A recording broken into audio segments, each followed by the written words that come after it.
नमस्कार साथियों, आपका स्वागत है। आज के पाठ में हम प्रयोगवाद पर बातचीत करेंगे। इस क्रम में हम सबसे पहले प्रयोगवाद की पृष्ठभूमि और परिवेश पर बात करेंगे। हिंदी साहित्य में प्रयोगवाद का आरंभ तारसप्तक के प्रकाशन से माना जाता है। आधुनिक हिंदी काव्यधारा में समय और परिवेश के आलोक में कई काव्य आंदोलन समानांतर चलते रहे। इनमें से बहुत काव्य आंदोलनों की अवधि बहुत ही कम थी। वस्तुतः प्रगतिवाद की वैचारिक सीमाओं के कारण कई कवि खुद को इससे जोड़ पाने में असमर्थ पा रहे थे। वे वादों और आग्रहों से मुक्त होकर काव्य साधना करना चाह रहे थे। यद्यपि कि तारसप्तक के अधिकांश कवि साम्यवादी विचारधारा से प्रभावित थे, इनमें से कुछ ने घोषित रूप में खुद को मार्क्सवादी कहा था।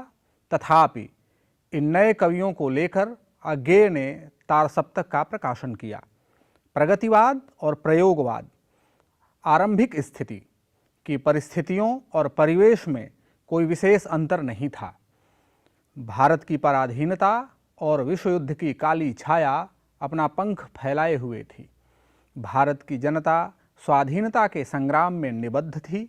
इस प्रकार हम देखते हैं कि विश्व भर में कहीं मुक्ति के प्रयास और कहीं पराधीन बनाने का षड्यंत्र एक साथ संचालित हो रहा था। इस दशा में आधुनिक मनुष्य के चित्त को व्यग्र करने के लिए पर्याप्त अवकाश था।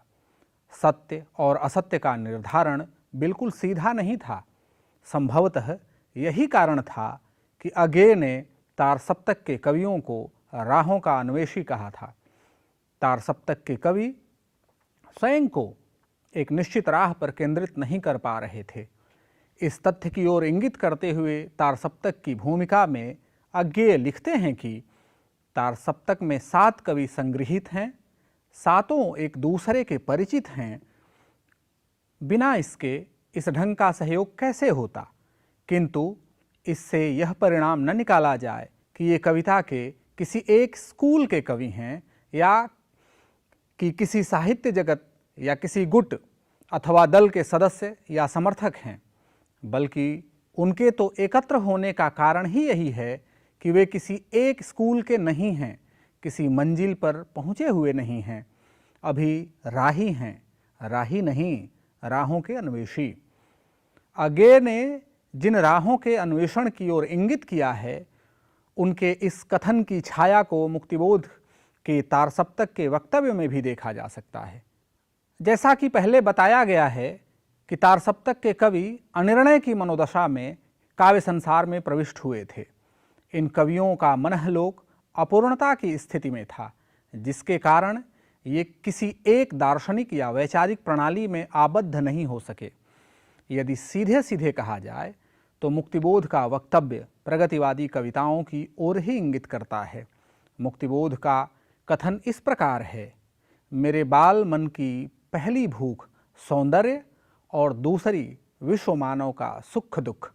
इन दोनों का संघर्ष मेरे साहित्यिक जीवन की पहली उलझन थी। इसका स्पष्ट वैज्ञानिक समाधान किसी से न मिला। परिणाम था कि इन आंतरिक द्वंद्वों के कारण एक ही काव्य विषय न रह सका। जीवन के एक ही बाजू को लेकर मैं कोई सर्वाश्लेषी दर्शन की मीनार खड़ी न कर सका। मुक्तिबोध के भीतर इस अपूर्णता ने असंतोष का भाव भर दिया। नेमिचंद्र जैन ने भी तारसप्तक की अपनी कविताओं के उत्स के पीछे असंतोष और संक्रांति को माना है। ये लोग मार्क्सवादी होते हुए भी मार्क्सवादी चेतना की लाउडनेस से विरत होना चाहते थे और साथ ही इन्हें छायावाद के भव्य भावलोक से दुराव की आकांक्षा भी है। नेमिचंद्र जैन का कहना है कि प्रस्तुत कविताओं में से अधिकांश की मानसिक पृष्ठभूमि में संक्रांति के रंगों की ही प्रधानता है। संस्कार और विवेक की कशमकश की चेतना ही इन कविताओं का विषय है। मन को बाहरी जगत की अनेक बातों से संतोष नहीं है। उसके संस्कार पग पग पर किसी दीवार से टकरा जाते हैं, किंतु इस टकराहट से बचने का मार्ग वह खोजने चलता है तो अपने आप को और भी अकेला बना लेता है। प्रयोग पर विशेष बल देने के कारण इन कवियों को प्रयोगवादी कहा जाने लगा। जीवन और जगत से असंतोष की प्रतिपूर्ति के लिए या तो अपने मानसिक अभाव की तुष्टि के लिए इन कवियों ने प्रयोग की राह अपनाई। प्रगतिवादी काव्य में विषय वस्तु का गहरा आग्रह था और इसकी एक सामाजिक दृष्टि थी। इसके विपरीत प्रयोगवाद व्यक्ति और कला को केंद्र में रखता है। कुछ विद्वानों ने माना है कि इस पर यूरोप के न्यू सिग्नेचर आंदोलन का प्रभाव है। ऐसा माना जाता है कि प्रयोगवाद नाम का सर्वप्रथम उल्लेख आचार्य नंदुलारे वाजपेयी ने अपने निबंध प्रयोगवादी रचनाएं में किया। नंदुलारे वाजपेयी ने प्रयोग को बैठे ठाले लोगों का धंधा कहा है। इस संबंध में डॉक्टर नगेंद्र का मत है कि हिंदी साहित्य में प्रयोगवाद उन कविताओं के लिए रूढ़ हो गया जो कुछ नए भावबोधों, संवेदनाओं तथा उन्हें प्रेषित करने वाले शिल्पगत चमत्कारों को लेकर शुरू में तार सप्तक के माध्यम से प्रकाशन जगत में आईं और प्रगतिशील कविताओं के साथ विकसित होती गईं तथा जिनका पर्यावसान यानी समापन नई कविता में हो गया। वस्तुतः प्रयोगवाद की अपनी एक वैचारिक जमीन थी। यह वैचारिक धारणा भी एक प्रकार से वादग्रस्त थी कि वह किसी भी वाद को स्वीकार नहीं करती है। विश्व की समस्त वैचारिक सरणियों को अपूर्ण मानने का भाव इसमें निहित था। आधुनिक साहित्य की प्रवृत्तियां में डॉक्टर नामवर सिंह ने इस तथ्य की ओर इंगित करते हुए लिखा है, प्रयोगशील दृष्टि का सूत्रपात इस धारणा से हुआ कि पूर्व निश्चित कोई भी वाद सत्य तक पहुँचने या पहुँचाने में समर्थ नहीं है। यह वाद विरोध बहुत कुछ 19वीं सदी के उत्तरार्ध के यूरोपीय चिंतन की उस घटना की तरह है जिसमें हेगल के सुदृढ़ एवं विराट सिस्टम के विरुद्ध व्यापक प्रतिक्रिया हुई। विद्रोह करने वालों में एक ओर किरकेगार्ड, शोपेनहावर और नीत्शे जैसे व्यक्तिवादी विचारक थे, तो दूसरी ओर मार्क्स, एंगेल्स जैसे सामाजिक आर्थिक वैषम्य के विरुद्ध साम्यवादी व्यवस्था के बारे में लिखने सोचने वाले चिंतक थे। दार्शनिक सिस्टम के विरुद्ध विद्रोह की व्यापक लहर यूरोप में दूसरे महायुद्ध के बाद फैली, जिसका आभास स्थित्ववाद की लोकप्रियता से चल पड़ा। ऐसा माना जाता है कि द्वितीय विश्व युद्ध की विभीषिका ने प्रयोग धर्मिता को और भी तीव्र किया। तार सप्तक का प्रकाशन भले ही 1943 ईस्वी में हुआ, किंतु प्रयोगवादी चेतना का असली उन्मेष अज्ञे के संपादन में निकलने वाली पत्रिका प्रतीक सन 1947 के साथ हुआ। प्रतीक दो भिन्न मतावलंबियों के बीच व्यापक मतभेद को बढ़ाने में कारगर सिद्ध हुई। ऐसा कहा जाता है कि 1947 से पहले प्रयोग का कोई वाद था या नहीं, यह स्पष्ट नहीं था, किंतु प्रतीक ने प्रयोग को वाद का स्वरूप पहना दिया। हालांकि अज्ञे ने दूसरे सप्तक में स्वयं को किसी वाद से जोड़ने में दूरी दिखाई है। दूसरे सप्तक की भूमिका में अज्ञे लिखते हैं कि प्रयोग का कोई वाद नहीं है, न प्रयोग अपने आप में इष्ट या साध्य है। ठीक इसी प्रकार कविता का भी कोई वाद नहीं है, कविता भी अपने आप में इष्ट या साध्य नहीं है। अतः हमें प्रयोगवादी कहना उतना ही सार्थक या निरर्थक है जितना हमें कवितावादी कहना। कुछ आलोचकों ने प्रयोगवाद पर घनघोर व्यक्तिवादी होने का आरोप लगाया है और इसके भीतर फ्रायड के मनोविज्ञान का गहरा प्रभाव बताया है कि ये कवि प्रयोग का उल्लेख कर अपनी दमित इच्छाओं का प्रकटीकरण करते हैं। विश्वंभर मानव ने प्रयोगवाद को प्रगतिवाद के समकक्ष खड़ा करते हुए इसका सीधा संबंध फ्रायड से जोड़ दिया है। मानव लिखते हैं, प्रगतिवादी कविता पर जैसे मार्क्सवाद का प्रभाव है, वैसे ही प्रयोगवादी कविता पर फ्रायड का प्रभाव कहने का तात्पर्य यह हुआ है कि जहाँ तक काव्य के वस्तु रूप का संबंध है, कवि मन की गहराइयों में उतरता है। वस्तुतः प्रयोगवाद व्यक्ति के निजी मनोभावों को प्रकट करने को अपना मुख्य लक्ष्य मानता है। यहाँ सामाजिकता का आग्रह शिथिल होता है और अतिशय बौद्धिकता के आग्रह के फलस्वरूप व्यक्ति का आत्मलोक उभर कर सामने आता है। यहाँ हमें यह ध्यान रखना होगा कि प्रयोगवाद में व्यक्ति केंद्र में है, मनुष्य नहीं। अब हम प्रयोगवाद के कवियों और सप्तकों के बारे में जानकारी प्राप्त करेंगे। जाहिर है कि एक सप्तक में 7 कवि थे। हिंदी की इस काव्य धारा में कुल 4 सप्तकों का प्रकाशन हुआ। पहले को तार सप्तक, फिर क्रमशः दूसरा सप्तक, तीसरा सप्तक और चौथा सप्तक के नाम से जाना जाता है। इन सप्तकों में प्रकाशित कवियों का विवरण हम आगे प्राप्त करेंगे। पहला सप्तक यानी जिसे तार सप्तक के नाम से जाना जाता है, इसका प्रकाशन 1943 ईस्वी में हुआ था। इसका संपादन सच्चिदानंद हीरानंद वात्स्यायन अज्ञेय ने किया था। इसमें संग्रहित कवियों में नेमिचंद्र जैन, गजानन माधव मुक्तिबोध, भारत भूषण अग्रवाल, प्रभाकर माचवे, गिरजा कुमार माथुर, रामविलास शर्मा और सच्चिदानंद हीरानंद वात्स्यायन अज्ञेय हैं। दूसरे सप्तक का प्रकाशन 1951 ईस्वी में हुआ था। इसमें हरिनारायण व्यास, भवानी प्रसाद मिश्र, रघुवीर सहाय, धर्मवीर भारती, शमशेर बहादुर सिंह, नरेश मेहता, शकुंत माथुर की कविताएं संकलित हैं। तीसरा सप्तक का प्रकाशन 1959 ईस्वी में हुआ था। इसमें विजय देव नारायण शाही, कुंवर नारायण, कीर्ति चौधरी, केदारनाथ सिंह, मदन वात्स्यायन, सर्वेश्वर दयाल सक्सेना, प्रयाग नारायण त्रिपाठी की रचनाएं संकलित हैं। चौथा सप्तक, यह अंतिम सप्तक है। इस सप्तक का प्रकाशन 1979 ईस्वी में हुआ था। इसमें जिन कवियों के नाम सम्मिलित हैं वे हैं अवधेश कुमार, राजकुमार कुंभज, स्वदेश भारती, नंदकिशोर आचार्य, सुमन राजे, श्रीराम वर्मा, राजेंद्र किशोर। अध्ययन के क्रम में हम प्रयोगवाद की विशेषताओं पर चर्चा करेंगे। प्रत्येक काव्यांदोलन की भांति प्रयोगवाद की भी कुछ बुनियादी विशेषताएं हैं, जिनका उल्लेख हम क्रमवार करने जा रहे हैं। पहली विशेषता है विचारधारा से अलगाव। प्रयोगवाद के कवियों ने स्वयं को सभी वादों से मुक्त बताया।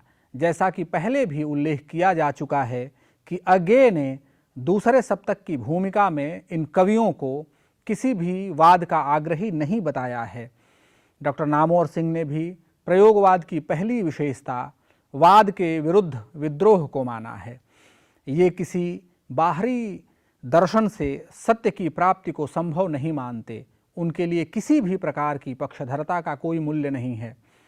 भारत भूषण अग्रवाल पथहीन कविता में सभी वैकल्पिक मार्गों को दिशाहीन बताते हैं। पुराने सभी मार्ग और पंथ प्रयोगवादी कवियों के लिए चूक गए हैं। कौन सा पथ है मार्ग में आतुर अधीरातुर बटोही, यों पुकारा, कौन सा पथ है? महाजन जिस ओर जाएं शास्त्र हुंकारा, अंतरात्मा ले चले जिस ओर, बोला न्याय पंडित, साथ आओ सर्वसाधारण जनों के, क्रांतिवाणी। पर महाजन मार्ग गमनोचित न, संबल है न रथ है, अंतरात्मा अनिश्चय संशय ग्रसित, क्रांति गति अनुसरण योग्या है न पद सामर्थ। प्रयोगवाद की दूसरी विशेषता है सत्य का अन्वेषण। डॉक्टर नामवर सिंह प्रयोगवाद की दूसरी प्रमुख विशेषता सत्य का निरंतर अन्वेषण मानते हैं। राहों का अन्वेषी होकर प्रयोगवादी कवि सत्य का अन्वेषण करने का ध्येय चुनता है। अज्ञेय ने प्रयोग को सत्य को जानने का साधन बतलाया है। सत्य के अनुसंधान में कवि किसी भी मार्ग का अनुसरण करने को तैयार है। उसके लिए संसार की प्रत्येक वस्तु ग्रहणीय है। वर्जना के द्वार को भी प्रयोग कवि बार बार खटखटाते हैं। इनके यहाँ संसार की प्रत्येक वस्तु और घटना को जानने का उपक्रम है। यह जो दिया लिए तुम चले खोजने सत्य, बताओ क्या प्रबंध कर चले, कि जिसकी बाती का तुम्हें भरोसा, वही जलेगी सदा, अकंपित उज्ज्वल एक रूप निर्धूम। प्रयोगवाद की तीसरी विशेषता है नए प्रयोगों का आधिक्य। सत्य के अन्वेषण में निकले कवि काव्य में नवीनता को उतार रहे थे। कविता में प्रयोग पहले भी हुए हैं। अज्ञेय इस बात से सहमत थे लेकिन प्रयोगवाद में जो प्रयोग किए गए वे चमत्कृत करने वाले हैं। पुराने सभी उपमानों और प्रतीकों को अनुपयोगी बताया गया और कलगी बाजरे की में नवीन सौंदर्य को उद्घाटित करने का प्रयास किया गया। अज्ञेय के लिए पुराने सभी उपमान बासी और मैले हो गए हैं। वे कहते हैं, अगर मैं तुझको ललाती सांझ की नभ की अकेली तारिका अब नहीं कहता, या शरद के भोर की निहार नहाई कुई टटकी कली चंपे की वगैरह, तो नहीं कारण कि मेरा हृदय उथला या कि सूना है, या कि मेरा प्यार मैला हो गया है, बल्कि केवल यही ये उपमान मैले हो गए हैं। देवता इन प्रतीकों के कर गए हैं कूच, कभी बासन अधिक घिसने से मुलम्मा छूट जाता है। प्रयोगवाद में कुछ उपमान और प्रतीक बेहद चलताऊ और उथले हैं। इनमें काव्य रस का सर्वथा अभाव है। इस प्रकार के प्रयोग कला बोध और कविताई के स्खलन का ही प्रमाण देते हैं। कवि के प्यार का बल्ब फ्यूज हो गया था, या प्यार का नाम लेते ही बिजली के स्टोव सी जो एकदम सुर्ख हो जाती है, जैसे प्रयोग कदाचित हास्यास्पद प्रतीत होते हैं। प्रयोगवाद की चौथी विशेषता है वैयक्तिकता का प्रबल आग्रह। वैयक्तिकता के विशेष आग्रह के कारण कवियों के यहाँ एक प्रकार का अहंग परिलक्षित होता है। इस अहंग में मध्यवर्गीय जीवन शैली की दमित इच्छाओं का प्रतिबिंबन होता है। यह अहंग कहीं कहीं श्रेष्ठता बोध के रूप में और कहीं कहीं हीनता बोध के रूप में प्रकट होता है। अज्ञेय की आगे दी गई कविता को हम उदाहरण के तौर पर देख सकते हैं। यह दीप अकेला स्नेह भरा है, गर्व भरा मदमाता पर, इसको भी पंक्ति को दे दो। प्रयोगवाद की पांचवी विशेषता है अतिशय बौद्धिकता। प्रयोगवादी कवि अतिशय बौद्धिकता के कारण संदेह और संशय को सदैव अपने पास पाते हैं। उनकी कोमल भावनाएं भी प्रश्न चिन्ह के उद्गार को अभिव्यक्त करती हैं। इन कवियों के भीतर प्रेम के एकांतिक क्षणों में भी समर्पण का स्थान संदेह ले लेता है। इसके अतिरिक्त सहज व्यवहार में भी यह बौद्धिकता आड़े आती है। इस समय की कविता में निस्संदेह निर्भीक जैसे भावों की उपस्थिति कम ही मिलेगी। अज्ञेय की कविता हरी घास पर क्षण भर में सभी प्रेम चेष्टाओं को अंततः एक संदेह ग्रस लेता है। अज्ञेय के उस संदेह की वानगी प्रस्तुत है। चलो उठें अब तक हम ये बंधु सैर को आए, देखे हैं क्या कभी घास पर लोटपोट होते, सत भैये शोर मचाते, और रहे बैठे तो लोग कहेंगे धुंधलके में दुबके प्रेमी बैठे हैं, वह हम हो भी तो यह हरी घास ही जाने। प्रयोगवाद की छठवीं विशेषता है वासना की अभिव्यक्ति। प्रयोगवाद में वासना और मानसल प्रेम का सीधा उद्गार मिलता है। यह प्रयोग व्यक्ति की दमित इच्छाओं का परिणाम है। इस प्रकार की कविताओं में प्रेम का कोई चिन्ह नहीं है। हम इनको क्षणिक आवेग का प्रस्तुतिकरण मान सकते हैं। एक प्रकार से यह रीतिकालीन मनोवृत्ति का आधुनिक रूपांतरण है। ये कवि आमाशय, यौनाशय, गर्भाशय को अपनी जिंदगी का आशय बना लेते हैं और इसको ही अपना भाग्य मान लेते हैं। अज्ञेय की सावन मेघ कविता में पंक्तियां दृष्टव्य हैं। आह मेरा श्वास है उत्तप्त, धमनियों में उमड़ आई है लहू की धार, प्यार है अभिशप्त, तुम कहाँ हो नारी। इसके अतिरिक्त ठंडा लोहा में धर्मवीर भारती जिंदगी की माप वासना से करते हैं। कवि के शब्द इस प्रकार हैं, न हो ये वासना तो जिंदगी की माप कैसे हो, किसी के रूप का सम्मान मुझ पर शाप कैसे हो। इसकी सातवीं विशेषता है निराशावाद। प्रयोगवादी कविता को जो परिवेश मिला उसमें गहन नैराश्य भाव की उपस्थिति थी। वे भारतीय और वैश्विक परिघटनाओं से उपजी निराशा को कविता में दर्ज कर रहे थे। द्वितीय विश्व युद्ध के साम्राज्यवादी प्रसार ने व्यक्ति की समाज के प्रति विश्वास को गहरा धक्का पहुंचाया था। इस मनोजगत की उपस्थिति का प्रयोगवाद में होना कोई अस्वाभाविक बात नहीं है। मुक्तिबोध की तार सप्तक में संकलित कविता के माध्यम से इस निराशावाद को हम महसूस कर सकते हैं। क्षण भंगुरता के इस क्षण में जीवन की गति, जीवन का स्वर 200 वर्ष आयु यदि होती तो क्या अधिक सुखी होता नर। इसी अमर धारा के आगे बहने के हित यह सब नश्वर। सृजनशील जीवन के स्वर में गाओ मरण गीत तुम सुंदर। अब हम प्रयोगवाद की काव्य भाषा और शिल्प पर विचार करेंगे। प्रयोगवाद के कवियों की काव्य भाषा छायावाद और प्रगतिवाद से सर्वथा भिन्न थी। नामवर सिंह के अनुसार प्रयोगवादी कवियों की भाषा के आरंभ में अनगढ़पन और जटिलता अधिक थी। तार सप्तक के कवियों की भाषा दूसरे सप्तक के कवियों से अलग थी। भाषा स्तर पर कालांतर में प्रयोगवाद में व्यापक बदलाव आया और अज्ञेय की भाषाई दुरूहता और माथुर की रोमानियत से अलग भाषा बन रही थी। शमशेर और रघुवीर सहाय इस नई भाषा के प्रतिनिधि के रूप में प्रकट हुए। छंद और लय। प्रयोगवादी काव्य की रचना अधिकांशतः मुक्त छंद में हुई। यहाँ अधिकांशतः से आशय यह है कि प्रयोगवाद में कुछ गीतों की भी रचना हुई। नामवर सिंह के कथन से प्रयोगवाद का शिल्प पक्ष उजागर हो जाता है। नामवर सिंह लिखते हैं कि छायावाद में मुक्त छंद वैकल्पिक था, वह प्रयोगवाद कविता का मुख्य स्वर हो गया। मुक्त छंद को ही विशेष रूप से अपनाने के कारण प्रयोगवादियों ने इसमें नए नए स्वरों और लयों का प्रयोग किया।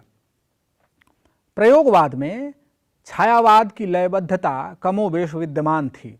बौद्धिक और परिवेशगत जटिलताओं ने भाषा को जटिल बनाया, जिससे यत्र तत्र काव्य का लय प्रवाह बाधित होता है। आज के पाठ में हमने प्रयोगवाद पर चर्चा की। अगले पाठ पर बातचीत के लिए शीघ्र ही मिलते हैं। धन्यवाद।